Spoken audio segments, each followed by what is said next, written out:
But I only have 30 minutes and there's 10 top 10 things, and I can either show option A, which is do some demos of a couple of things, or option B, go through all 10. And I want to do audience participation to find out which path to follow.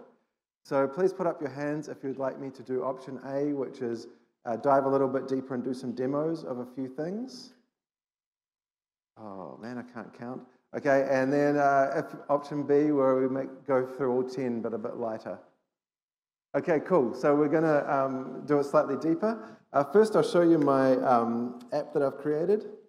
AI is all the rage, and I want to cash in on this.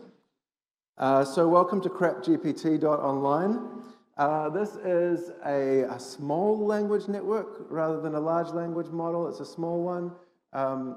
When you can register for an account, and you can interact with one of these different language models. Say you want to discuss Simpsons seasons 2 to 7. You can go in and ask some questions like, why is Homer fat? And CrapGPT will come back with answers for you.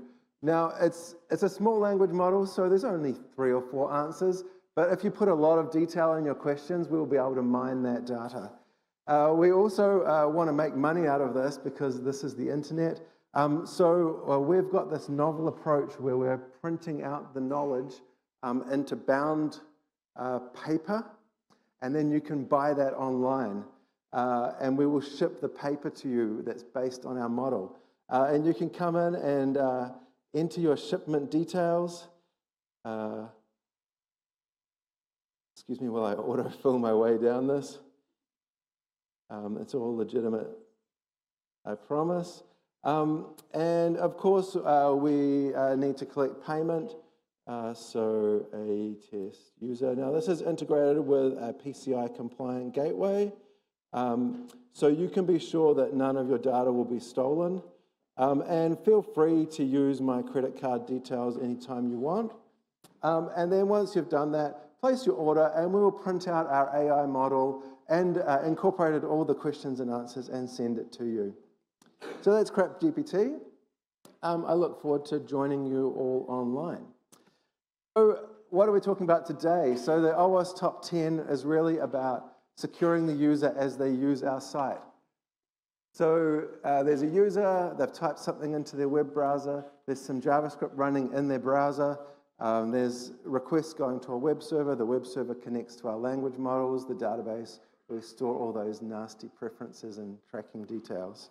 And we need to make sure we secure all parts of this equation.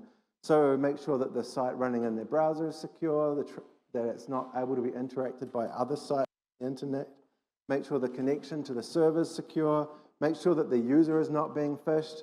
And make sure that the application is secure, the web server is running up-to-date software, the database is secured and encrypted.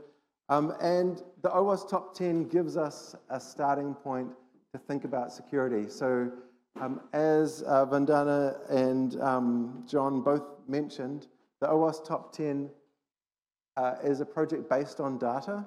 It's data of the most often exploited, most severely critical issues that have occurred over the last so many years as contributors. There's hundreds of thousands of data points that goes into it, and they've been grouped together into the top 10 issues. And we're going to zoom through them because, I don't know, demo or something. So broken access control, that's basically just where you can get to stuff you shouldn't see. And it turns out that even though I'm signed up as me, this website has issues. Like if I guess URLs, I can get to like admin sections of the site and look at orders and users, or not users, and other parts of the site. So that's essentially the access control type issues that we need to worry about. When you look at something on a URL and you've got an ID, making sure that I can't go from my ID of 7 and try other people's IDs and see their data. Oh, there's someone else's. Joe Blogs. Thanks, Joe. And you'll see that our PCI compliant gateway securely encrypts and stores your credit card details so that no one else can see them. Did I mention we're taking investors investing? Okay, good. Need to get that out of the way. I know it's a no corporate conference, but you know, Crap GPT is sponsoring me to be here, so. Okay, cryptographic failure is about encrypting the connections, the data transfers, and where we store the data, such as HTTPS, database encryption, disk encryption. Injection attacks, so these are really common attacks, and XSS and SQL injection have stayed on the top 10, I think, every time it's been released in the last 20 years. So let's talk about cross-site scripting. Cross-site scripting is really attacking the browser on the user's computer. This is squeak. Can anyone else hear it, or just me? Okay, cool. I'll stand here. So what is injection first, and what is cross-site scripting? So HTML is great. You know, it's powered the internet. Tim Berners-Lee, rah rah. But unfortunately, it mixes content, presentation, and code into one string that the web server sends to the browser. And the browser can't really tell which bits of that string are trustworthy and which bits an attack is put in.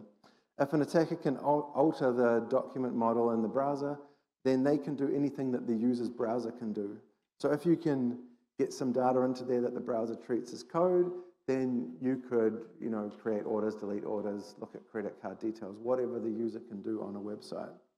And cross-site scripting is easily found, not easily found, can be found using automated tools, and that's great. And what we do to prevent cross-site scripting issues is we encode our data. So let's have a look at our app. So what did I learn about? Nuclear physics. Ernest Rutherford, yeah, this is the place. Normally we can type in questions like, why is nuclear bad in New Zealand? And Ernest Rutherford's knowledge gives us answers. But what happens if our question contains some JavaScript?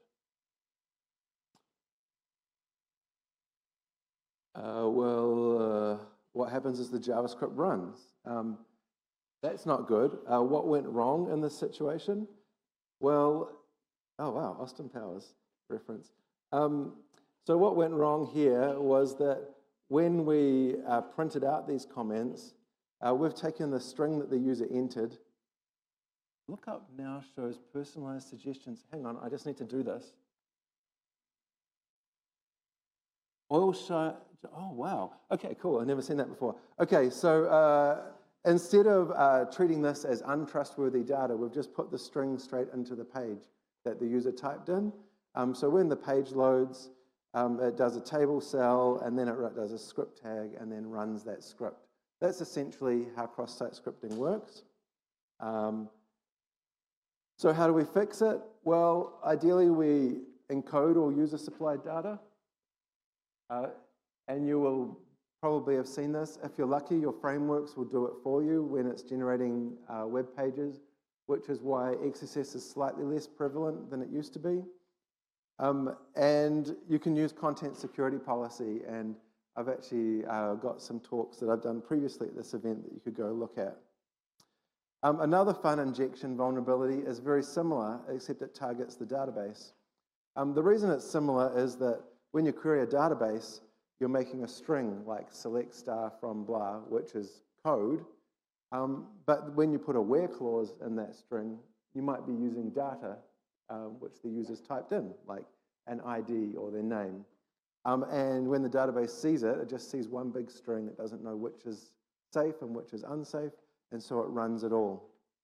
So in this example here, when it's selecting accounts, it's getting the ID parameter off the URL, and if the ID parameter happens to have a single quote, semicolon, dropped table, then the database server will just run that. So same issue. So let's look at my application. Put your hand up if you haven't seen a SQL injection demo before. Okay, put your hand up if you have seen a SQL injection demo. Okay, you're not the audience for this demo. Okay, so essentially how you discover if an application has SQL injection is you use the magic hacker technique of typing a single quote and pressing search in all the search boxes you can find. And if you get an error back, the application's probably SQL injectable because normally, you would search and you would find things like astrophysics. But if you put a single quote in, probably the database is trying to parse that. So what can we do with this? Well, you've probably seen these demos before, apparently. Basically, you take what you imagine is the SQL statement the server is running, and you try and put some of your own data on the end. So that single quote ended the search query for Astro or whatever I typed in, and now I can do something else. I can do 1 equals 1. Oh, why is there a delay? Oh, maybe because I'm on Zoom. I don't know. And now the search query that previously returned nothing now returns everything from the table. And so then the next thing that you'll want to do is try and enumerate all the tables in the system and all the data in the tables. But all you have is an error message or not an error message to know if your search is correct or if the structure is correct. So there's a table in my application called ASP.NET Users, which has the usernames and passwords. When I press back, it's gone away. Okay, I'm just going to get my handy one so I don't have to type that again. Why is it not going to there? There we go. Here's one I prepared earlier. It's just straight out of the oven.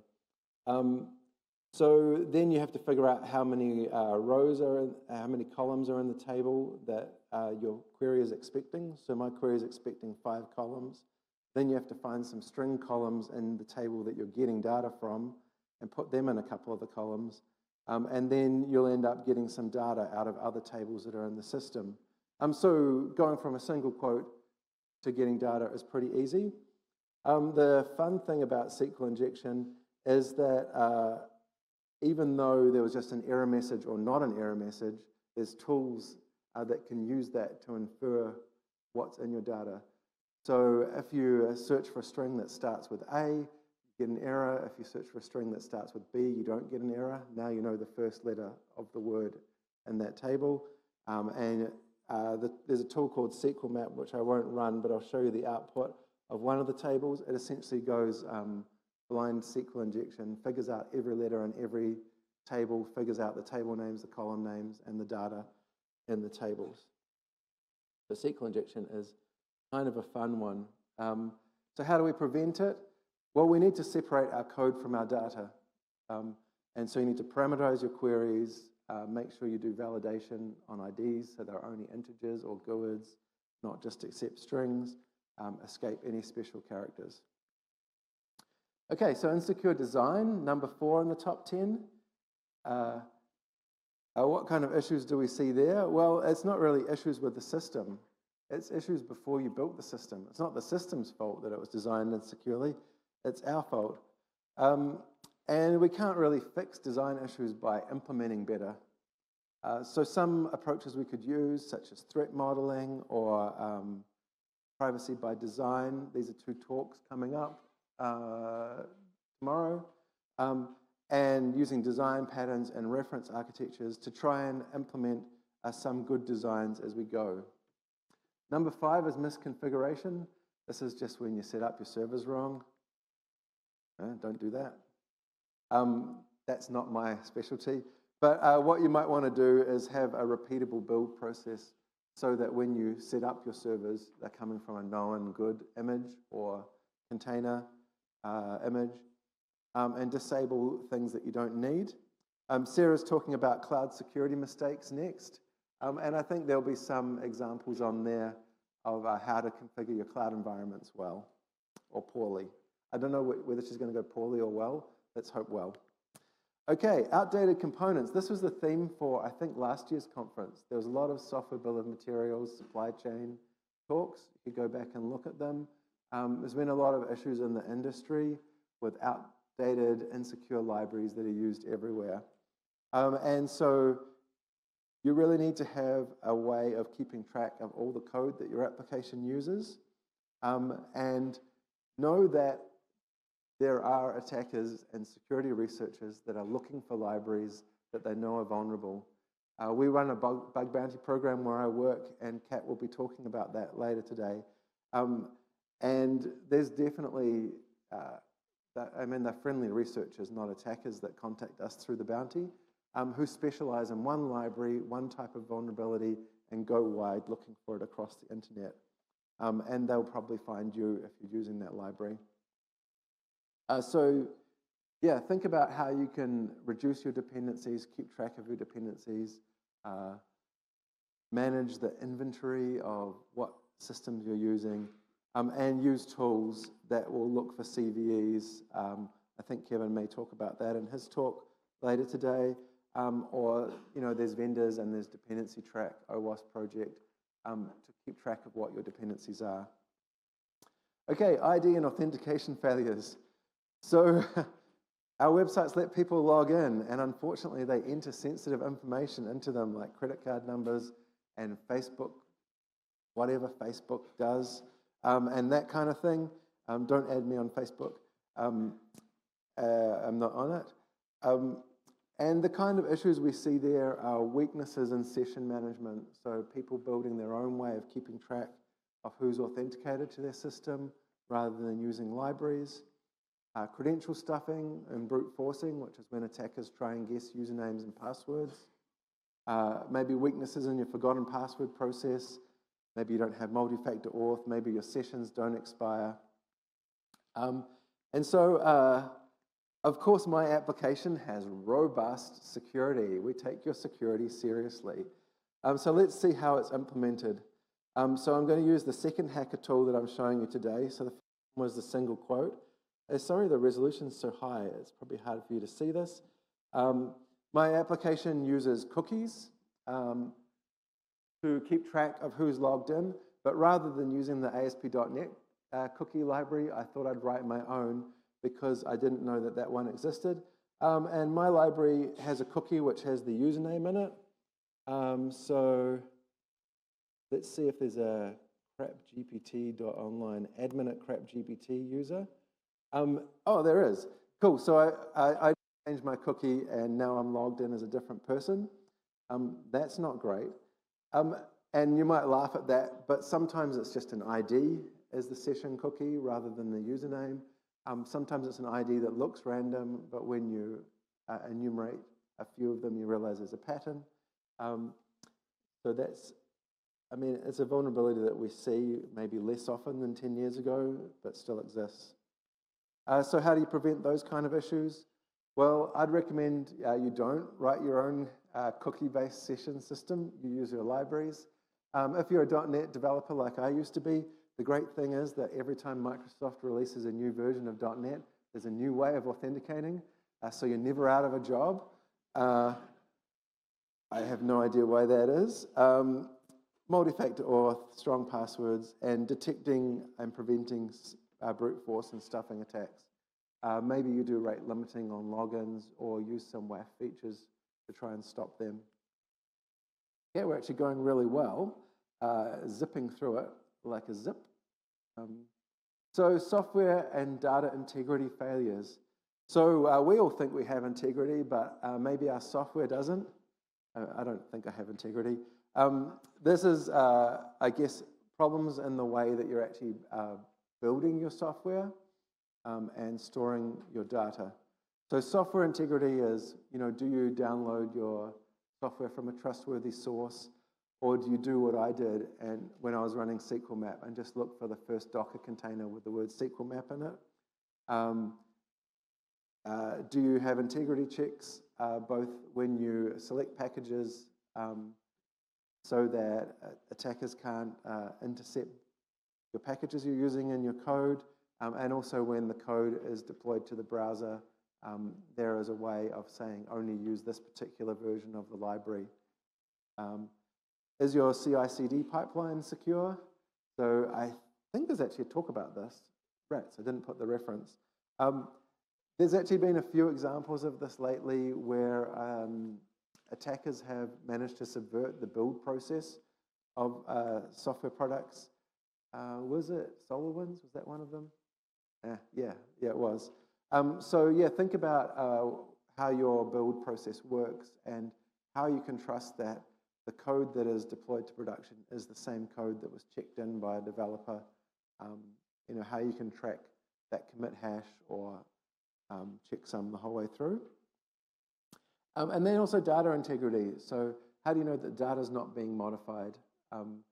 Especially if you're trusting data that the users are sending you, or you're round-tripping it via various network connections. Don't always assume that the thing connecting to you is safe. So the suggestions there, I think I covered some of them. Use trustworthy repositories, supply chain checks, and data encryption. So we're on the downhill slope, number 9. Should stop fiddling with the clicker. So security logging and monitoring failures. This is a little bit different because this is not really a failure in your systems, but a failure to detect attacks against your systems. And so what you're looking for here, whoa, I reckon I've got 6 minutes left. Fight me. No, just kidding. What you're doing here is trying to extract your logs and put them somewhere, and then place a process in place where a person actually looks at them, because most logs never get read. So the good thing about logs is you can potentially detect incidents, you can understand what's happened after there was an incident, you can go back and look, and potentially you can prove who did something. Where was my advice? I guess my advice was just do logs. Yeah, didn't need a slide to say that. Okay, and the last one is kind of a fun one, server-side request forgery. I don't believe there's a talk on that this year. I didn't see it in the schedule at least. Server-side request forgery is when a user sends some data to the web server that convinces the web server to connect to an external service. So it might be you can put in the URL of a thumbnail, or you can upload a template and the web server generates a PDF out of it, or some other thing where the web server needs to connect out to the internet to download an image. But you trick the web server, instead of going to an external URL, to go to an internal URL inside your environment, essentially forging that request. Oh, and that's kind of what I said. So you can do fun stuff like access the AWS metadata URL, which means you can grab credentials to connect to AWS environments. You can port scan the network. You could connect to the backend IP address of the router that's in front of the web server, maybe the admin interface. And you can proxy attacks to other targets. So maybe you can use the high bandwidth of this customer to attack someone else, and it will look like the web server is attacking the other person. So the kinds of protections we do there: segmenting our networks, putting firewall restrictions in place, not trusting data that we receive from users. Make sure that if we're doing HTTP requests that we check the DNS. So if the user is giving us a URL, we need to make sure that the host name doesn't resolve to an internal IP address before fetching it, and worry about DNS rebinding attacks, and also watch out for redirects we follow. Now, that was a super fast whip through the OWASP Top 10 2021. As I said, the project continues on. They keep collecting data, and I think there's a new version in draft. As consumers of the top 10, it's always really interesting to see how the prevalence of different attacks change, especially as frameworks start to protect against things like CSRF used to be an issue. It isn't anymore. SQL injection and cross-site scripting used to be called out as different issues. Now they've been grouped together. One thing you can do in your projects is just really run through, like when you're choosing a new library or a new framework, does it at least protect us against these top 10 issues? Now, it's not going to fix everything that happens in your system. There's going to be more vulnerabilities. Unfortunately, there's not just 10. There's like 17 or something. So it's not going to fix everything. You've got to keep learning about security and keep looking for those issues. But the top 10 is a good place to start and a good place to get educated. A good approach is to search on YouTube or on the internet for your language and the top 10 item and look for third-party content. There's lots of great videos on YouTube, on Pluralsight, other platforms. Use these terms when you discuss the bugs with your colleagues. Don't just say there's a problem with single quotes in the application. Say there's a problem with single quotes which will cause SQL injection, and kind of help bring everyone up to a common terminology. And as I said, go beyond the top 10. Cool.